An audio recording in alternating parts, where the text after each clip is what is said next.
Hi there. We are working on our next signature for this album that I am making for Scrap and Create, an online store. And what we're working on right now is this inside panel. So it's a simple design. It's a double pocket. I have used a decorative die that I have. It reminds me of watermelon seeds, so I thought it was a perfect die to use on this.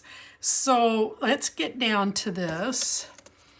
I am using a piece of ephemera up here at the top. I'm using a chipboard piece. You are one in a melon, and these brads came from my stash. And then I took one of the postage stamps, the larger one, and put it up against black cardstock. And that's going to go right here.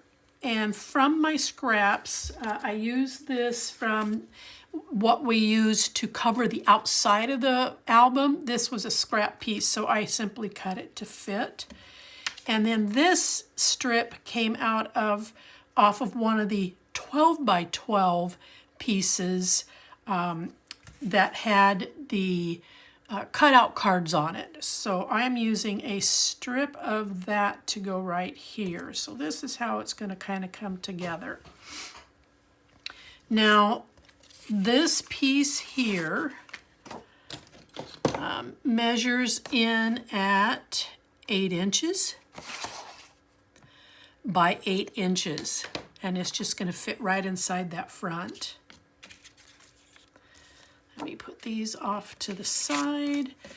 So the double pocket, I've already taped the back side, but the pocket itself measures 4.5 inches. And then I have my complete die when it cuts is at 5/8 of an inch, but only the top part is about 3/8 of an inch. So if you have a die you'd like to use or a punch, or you can even use ribbon. I do feel that it should have a little bit of something. Leaving it plain, I think it loses some of its look and appeal. That's just my opinion. And then this piece here, I've already put it together. It measures 9 1/4 by 3 inches, and then again I've got this decorative die that comes up above that. You're scoring it at 1/2, and then you're scoring it at 5/8. And then you're going to tuck it back, and you're going to cut, before you tuck it back, when you have these open, you're going to cut at the diagonal so that you can then get these nice little angled corners, and then it's going to slip on right here. So the first one I'm going to do is I'm going to put this on.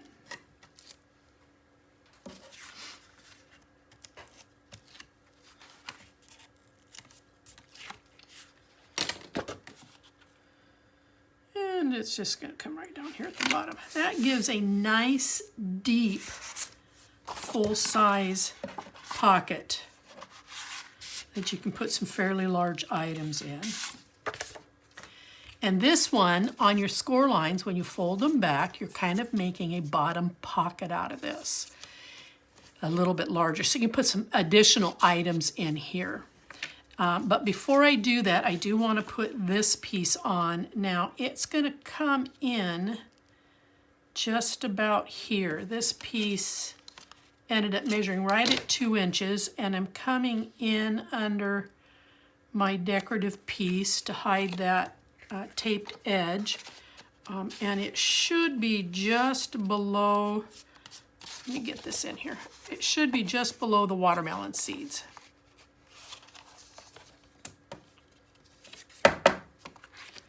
So if I put this in here,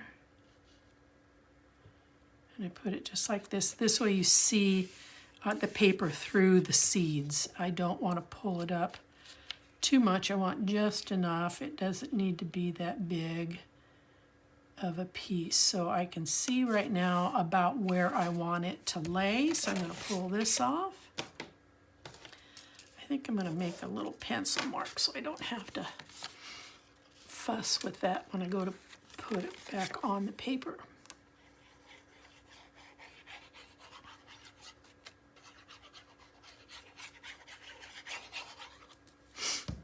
Okay. So we're just going to come just a smidgen off each end. Make sure that's nice and level. And now I've already put the tape on the inside, and I did this so that I could make sure that I had a good fit. And I'm hoping I don't have to take them off, that I can just reach in here and pull this tape out of here. There's that one.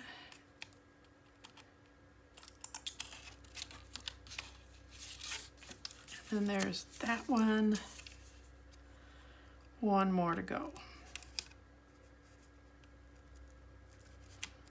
Well, I had it, and it stuck back down again. There we go.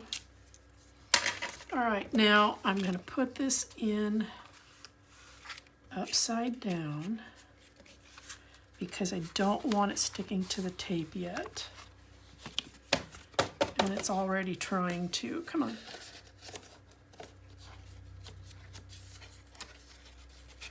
There we go.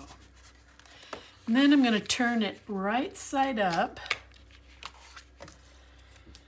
And I'm going to use my ruler to get down in here and do a burnish.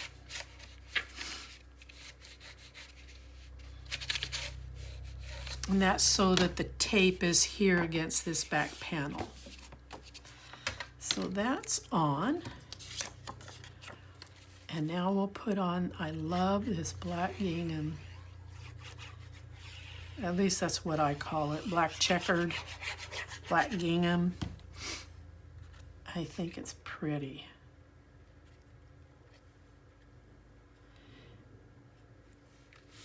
And depending upon your dye, if you're using lace or a punch, this piece will fit accordingly. So I would leave about 1/16 on each end, the sides, but then you're going to need to come up here to the point where it will cover your attachment, unless you're using a punch, that there isn't a separation. Unfortunately, my die just cuts a simple strip, so I have to cut up enough to cover the seam is what I'm trying to get at here. Okay.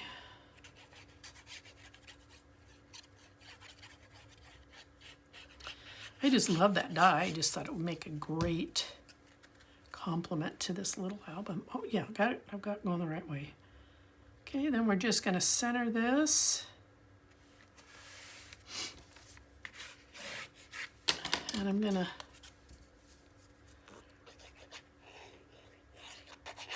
glue down the bicycle.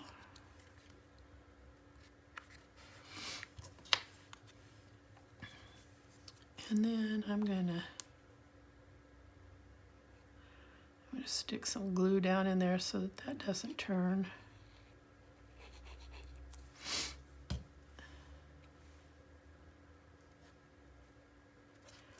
So having this be a little bit deeper allows you to get in and around that chipboard piece.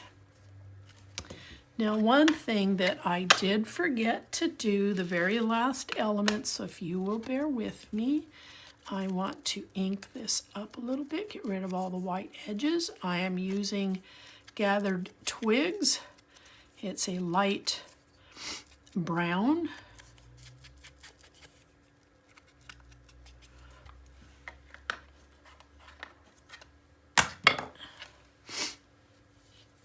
And this allows some kind of a dedication for this page. You can put a date, a name, an event, like Family Reunion 2024. This would make a great collection for a family reunion. All right, so simple, it's together. I think your biggest challenge will be this piece here, but hopefully not too much of one. I'm going to use 1/2-inch tape. No. There it is. This is a fairly light signature, so I don't need a whole lot of tape to cover it.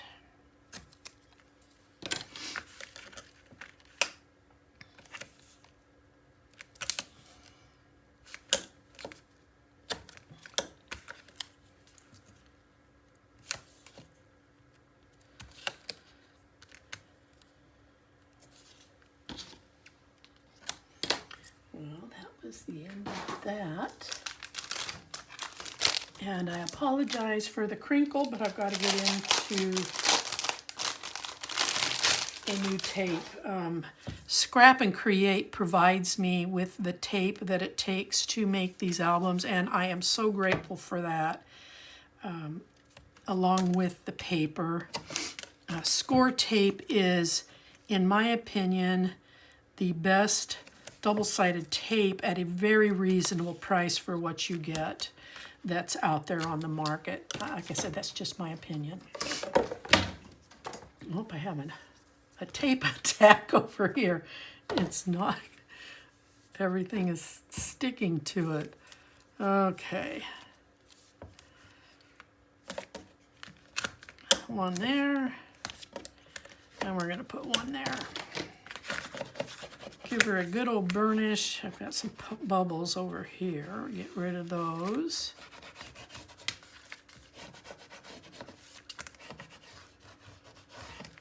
Okay, we're all set. Now let's go ahead and get our album. And this is just going to sit right in here. I would rather you be to the left than to the right, because you don't want a bunch of bulk coming into this gusset. You want it to be able to close, and the page, especially from the bottom. Sorry I'm flopping this around, but I want to show you what I'm getting at here. So if you put this right up to the gusset, then when you fold it, it's going to press into this gusset that we've made and interfere with the closing of the album page. So I would rather you pull it this way so that there is nothing here interfering. I hope that makes sense to you. So let's go ahead and pull the tape off.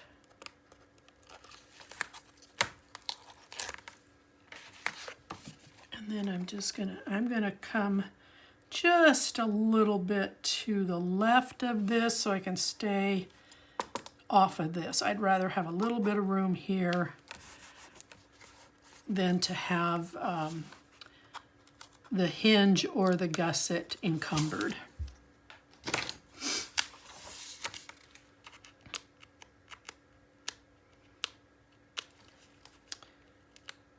Well, I want to, oh, that was my second piece. Roll that back underneath of there. And then we're going to take this one off. And then last but not least, the bottom one.